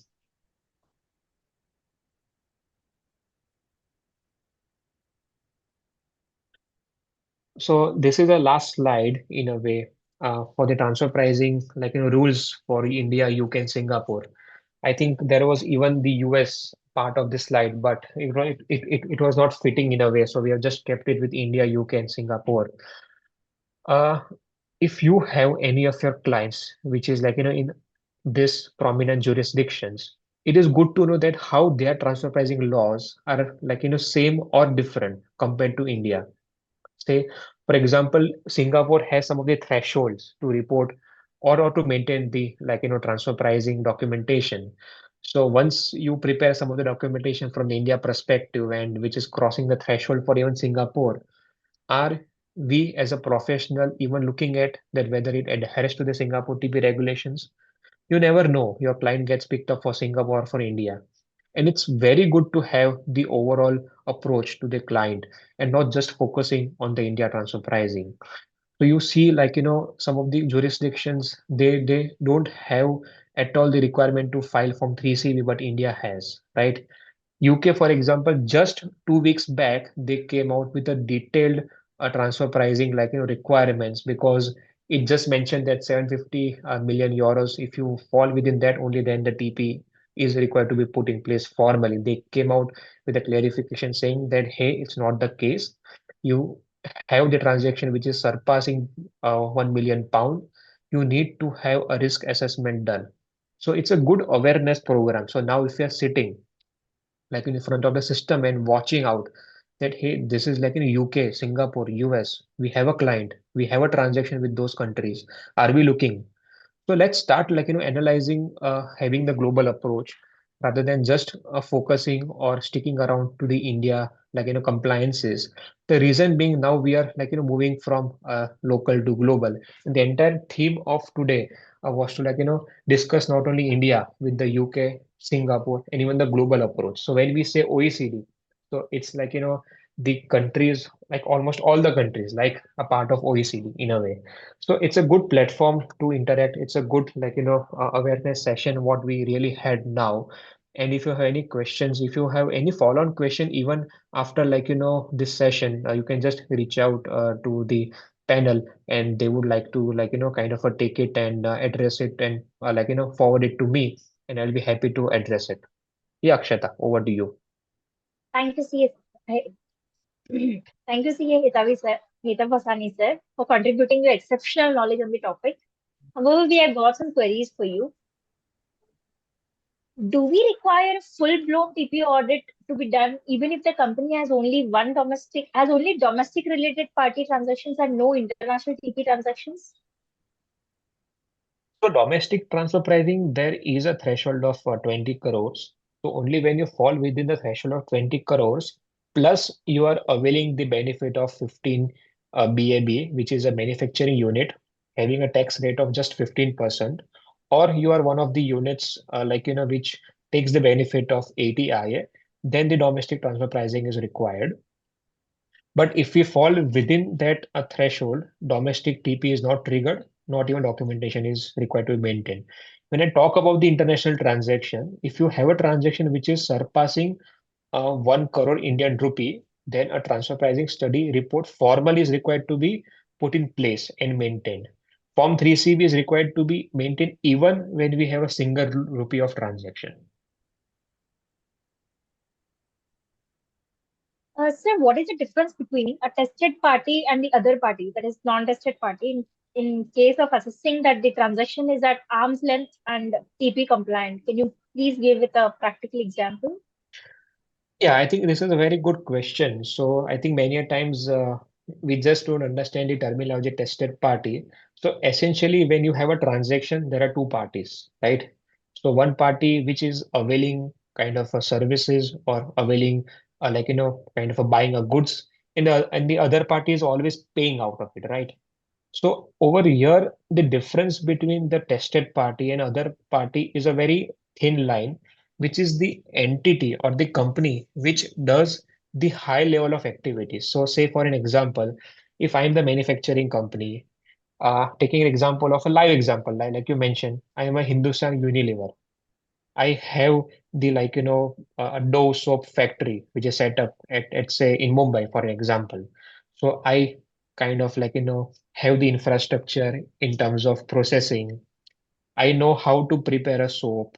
I know what amount of noodles are required to be put to form a soap, what smell or what fragments are required in the soap. So everything is based in India, right? Processing is done in India in a way. And I also know for a fact that if I process in certain way, my processing cost would be lower. Everything is done. I have like an entire supply chain which is fixed logistics, starting from raw material to reaching to the end customer. And I have a just one a party which is outside of India, say for example a Singapore. Even Singapore would be using some of the India products, and they purely and purely do the distribution. So they buy from India, selling to the third party. So when you see, the entire chain of functions are performed by India, which is complex, compared to say Singapore, which is just doing a one single distribution function. So over here, one can say that Singapore is a tested party, because it performs the least complex function. So here a thin line of difference is the level of function. Level of function, the entity which is doing more cannot be selected as a tested party compared to level of function which is performed a lower by one of the party can be selected as a tested party. This issue of tested party and other party may not be there if you are applying CUP, that is comparable uncontrolled price method, where the price, at which what it is sold and the price at what somebody buys, by and large, normally remain the same. The question of selecting a proper tested party, as has been rightly explained by Heto, arises when you are looking at the profitability. Profitability of whom? Because for any transaction, there are two ends. So A end or B end. So there, what Heto just now explained, you have to decide whether the profitability of A will be judged or profitability of B has to be judged. And there the question of which is the tested party and other party arise. Yeah, over to you. Sir, whether four-party transactions are covered under deemed international since there is Kodak judgment of Bombay High Court? So there are divergent views in case of deemed international transactions. So like I mentioned, there are two US entities, there are two India entities. So when one India entity is dealing with the other India entity, and if any of the entity is an international entity, then the concept of this triggered the deemed international transaction. And four to the extent so there are divergent views again I'm saying we need to look into the each agreement specific, right? So when we are undergoing any kind of assignments, wherein we come to know that the terms and conditions or the pricing is influenced, irrespective of the agreements, we need to see as to whether it is influenced or not. Because Kodak example is one of the classic example wherein the concept of deemed international transaction was not being invoked. The reason being because their pricing was being undertaken independently. So there was US to US transaction by the virtue of that even India has to have some transaction.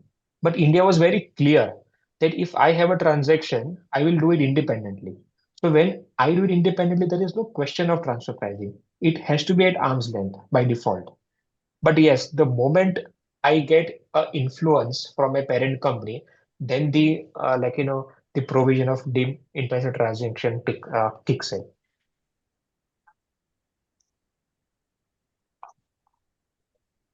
Sir, whether TP regulations in other countries are similar to India?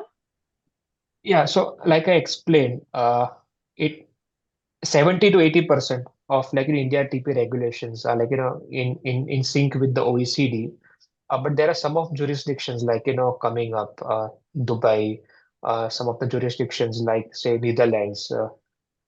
They have this local flavor. They only want the screenshots of the comparable companies to be put because Akshata, you would appreciate that we are sitting in 2024 now. The assessment will get picked up say after 3 4 years, right? So there the company's dynamics will change. So India is not harping much upon the screenshot, but if somebody asks me, Netherlands, they ask about the screenshots of the comparable companies of the company for which you are dealing as a transfer pricing consultant. So there, what really matters is there are some of the quantitative filters, the related party filters. Some applies at 25%, some country applies 50%. So it all depends upon the will of their own jurisdiction. So every country wants to protect their tax base. So the country which feels that my transfer pricing laws are very much strict because of which the business is getting impacted. So they try to be liberal with the tax laws. So it depends upon the country to country, and some of the countries are tax havens in a way. So they purposely kind of put not transfer pricing in place because of which they're able to do a very good business. But now this OECD pillar two coming in 15% minimum tax, all these things will start stop. In a way, what will happen is that TP regulations will start to be uniform. Sir, one more thing, like what are the criteria for determining AE relationship in other countries? Like in India, we have 92A, which provides definition for AE. So in other countries, how are those? See, other countries, unlike in India, they are very clear that it has to be a significant control. So significant control is something which is beyond 50%, right? In some of the countries, they have that even if there is a joint control, then the related party transaction gets kicked in. Say, for example, in US, even the domestic transfer pricing is applicable. So in a way, if there are two companies in US within the same group, and if they are transacting with each other, then the domestic transfer pricing applies, right? But there is a condition over that. But if they're getting consolidated at a US level for the tax return filing purposes, in that case, the domestic TP doesn't apply. So every country has their own law, and every country, law has to be looked at in a way that it has to be interpreted in a way which is commensurating with the local laws. So India, 13 conditions, you need to have 90% of raw material to be bought, you need to have this condition, that condition. But other countries are a bit simple in terms of the maximum ownership and the a relationship get triggered. Yeah. Sir, like generally, how the transaction of IP transfer or corporate guarantees are benchmarked? The IP transfer is the intangible transfer. So in that context, it has to be at arm's length, and we as a tax professional won't be able to value the IP. So essentially, we defer it with the valuation experts, and they will give a tag in terms of the valuations to the IP. But the question is in terms of the transfer. So transfer, what is the reason of transfer? So if I say workforce, so people of say 100 working for one organization are moving to another organization. So it's the transfer, right? Workforce is a type of IP. There is a platform, right? So we are talking over a Zoom platform now. It's an IP. Maybe it is now based in China. Tomorrow there is some regulation issue, and US wants to own the IP of US. I mean, the Zoom US wants to own the IP. So then there is a transfer of IP from China to US, and there is a a reason for that. Maybe some local restrictions, maybe some business restructuring. Probably the entity which is owning the IP, Akshata, that would right to right have a right to tax the revenue. So in a way, if you feel that in terms of the taxing rights, China doesn't want to have, but US wants to have, right? And the tax rates, assuming that China is say 20 and US is say for example 10. In a way, it's good to have a revenue to the jurisdiction wherein you have a less tax rates. So IP first gets transferred for a reason. Second, first we need to also identify as to what is the type of IP. Is it a platform? It is a workforce, or it's something which is just the know-how. So once we kind of identify it, we transfer it. Then a valuation is required, and who can challenge the valuation? A department cannot the challenge the valuation. If at all they challenge it, they need to have the valuer level a person challenging it, because it's something you're relying on the valuer, right? And next, I think you talk about some different question, right, as well. In along with the IP, there is also the transfer of. If you can just repeat the second question, I think the two questions were connected. No, it was the same. Like generally, how the transaction of IP transfer or corporate guarantees are benchmarked. Correct. So corporate guarantee is something which is a different, Akshata. There, it's altogether a different subject in a way, because that's something India has now kind of applied a safe harbor of 0.5%, because that's something the average Kento case law of High Court says that because everybody wants a peace of mind. See, this is very negligible. If the loan amount is say 100, the guarantee is just 0.5% out of that.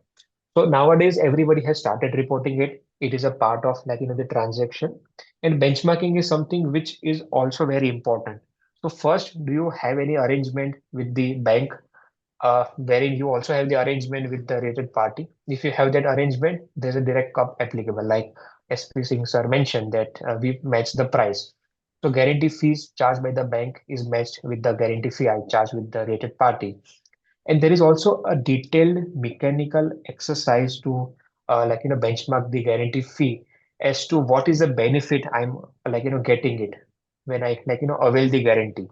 So if I go to the bank, they say that hey, you get a interest rate at 10%. Okay. And once somebody gives me the corporate guarantee, the rate say changes to 7% because you have a guarantee, the rates are reduced. So you have the benefit of 3%. And in a way, if you apply 50% ad hoc margin on that, so 1.5% is something which is a benefit what I'm getting it.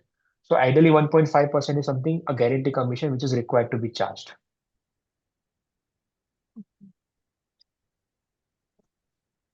Okay, thank you, CA Itavasani sir, for your comprehensive presentation covering Pillar 1, Pillar 2, and OECD's framework, as well as key concepts such as Section 92A on associate enterprises, Section 92B on international taxation. Your insights into taxation, into transfer pricing analysis, the documentation that needs to be maintained, like 3CB, local file, master file, CBC reporting, CBCR, were incredibly valuable. Additionally, your discussion on function, assets and risk analysis, entity characterizations, and various transfer pricing methods provided us a deeper understanding of the complexities involved. We truly appreciate your time and expertise in guiding us through these important topics. Thank you once again, sir. On behalf of the DTC Committee of ICAI, I would like to extend our heartfelt gratitude for your invaluable contribution to our session on the future of transfer pricing, impact of global and domestic tax reforms. Your expertise and insights provided our audience with a comprehensive understanding of this complex subject matter. Thank you so much, sir. We also like to thank Mr. S.P. Singh, sir, and the entire DTC team to conduct such a wonderful presentation on such topics. And we request for such more topics in future for enlightening all of us. Thank you once again. Thank you so much, everyone. Thank you so Akshita. much. Thanks to you. I mean, the way you have moderated it, very nicely moderated, very efficiently moderated. It was a pleasure, listening to Harshal and also your moderation. Thanks and keep it up. Thank you. Thank you so much. Thank you. Thank you.